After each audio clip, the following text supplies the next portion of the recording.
দুর্দিনে যারা দলের জন্য কাজ করে, দল ক্ষমতায় যাওয়ার পরে এরা কিন্তু কিছুই পায় না।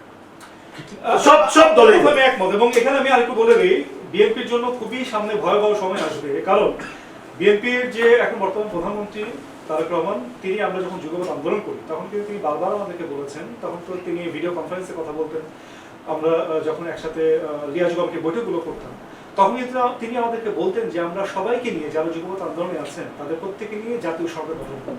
সেই জাতীয় সরকার কিন্তু গঠন হয়নি। এবং এই ক্ষমতায় আসার পর থেকে তিনি যাদেরকে এমপি মন্ত্রী দিচ্ছেন বা যাদেরকে বিভিন্ন পদপদবি দিচ্ছেন, আপনি দেখেন তাদের কিন্তু গত 17 বছরের কোনো সম্পৃক্ততা ছিল না। এই রাজপথে আমি স্পেসিফিক একটু বলেন তাহলে আমাদের দর্শকদের উদ্দেশ্যে ভালো আপনি দেখেন এই যে গণতন্ত্র মঞ্চের অনেকেই কিন্তু এমপি মন্ত্রী বা কোনো জায়গায় জায়গা হয়নি। এই সাথে এখনো গণতন্ত্র মঞ্চ ছিল, বাংলাদেশ পিপলস পার্টি ছিল, গণফোরাম ছিল। আপনি দেখেন গণফোরাম মোস্তফা মসিদ মন্টুর নেতৃত্বে আমরা আন্দোলন সংগ্রাম করেছি। বিএনপি নেতাকর্মীদেরকে খুঁজে পাওয়া যায়, কিন্তু রাজপথে এই গণফোরাম, বাংলাদেশ পিপলস পার্টি থেকে শুরু করে গণতন্ত্র মঞ্চ, তাদের যে সম্পূর্ণ তাদের যে একটা বড় ভূমিকা ছিল, সেই ভূমিকা কিন্তু এখন বিএনপি অস্বীকার করছে।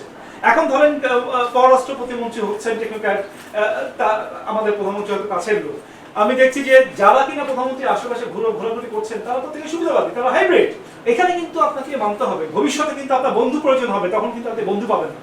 যদি আপনি এখন যারা কিনা দুঃসময় আপনার পাশে ছিল তাদেরকে যদি আপনি মূল্যায়ন না করেন, তাহলে আগামীতে আপনার যখন সংকট তৈরি হবে, সেই সংকটে কিন্তু আপনি বন্ধু হবেন। আমাদের আহমেদ রিয়াজ ভাই যে কথা বললো, আমাদের অনেক মন্ত্রীও তাই বলছেন। আমি যদি আপনাকে একটু বলি, রাজনীতি অর্থনীতি যদি পরিবর্তন না এনে ফেয়ার গণঅভ্যুত্থান হতে পারে বলে সন্দেহ করছেন পরিবেশ মন্ত্রী আব্দুল রহমান।